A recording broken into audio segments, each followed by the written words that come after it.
एक सुनसान मैदान में एक रात अचानक दर्जनों अजीब मशीनें दिखाई दी। सुबह गांव वालों ने देखा तो हर मशीन के अंदर से सोने के सिक्के और नोटों की गड्डियां निकल रही थीं। लोगों को समझ नहीं आया कि ये मशीनें आई कहां से, लेकिन पैसे देखकर किसी ने ज्यादा सवाल नहीं पूछा। कुछ ही दिनों में रामपुर और लक्ष्मण नगर के गरीब लोग अमीर हो गए। किसी ने नया घर बनाया, किसी ने गाड़ी खरीदी और किसी ने अपनी सारी पुरानी परेशानियां खत्म कर दी। लेकिन इस दौलत के साथ लोगों का लालच भी बढ़ने लगा। इसी बीच इलाके का सबसे खतरनाक गुंडा भैरव भैया वहां पहुंचा। उसने मशीनों को देखा और कहा, अब ये मशीनें गांव वालों की नहीं, मेरी हैं। उसी रात भैरव अपने गुंडों के साथ मैदान में पहुंचा और सारी मशीनें उखाड़कर अपनी बंद पड़ी फैक्ट्री में ले गया। लेकिन जैसे ही आखिरी मशीन फैक्ट्री में पहुंची, उसकी लाल बत्ती अपने आप जल उठी। एक गुंडे ने डरते हुए कहा, भैया ये मशीन अपने आप चालू हो गई। भैरव हंसकर बोला, ये मशीन है, कोई भूत नहीं। तभी फैक्ट्री में किसी के हंसने की आवाज गूंजी। सबके होश उड़ गए। अगले ही पल सारी मशीनें बंद हो गईं और अंधेरे में एक आवाज आई, मेरी मशीनें वापस करो। अगली सुबह गांव में एक बूढ़ा आदमी आया। उसने खाली मैदान देखा और बोला, तुम लोगों ने बहुत बड़ी गलती कर दी।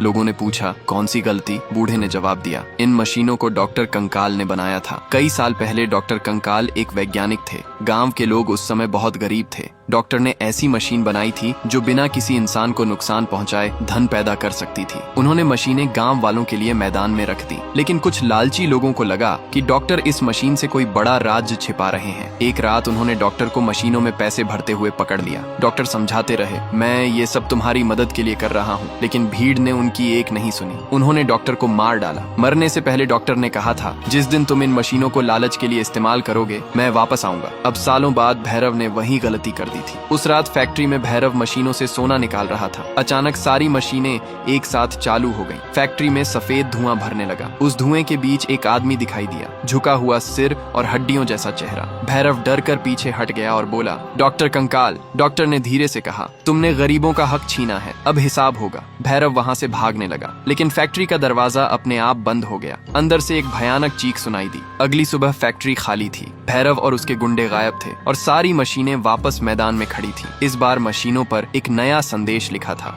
जरूरत जितना लो, लालच मत करना। उस दिन के बाद गांव वालों ने कभी ज्यादा पैसा नहीं दिया।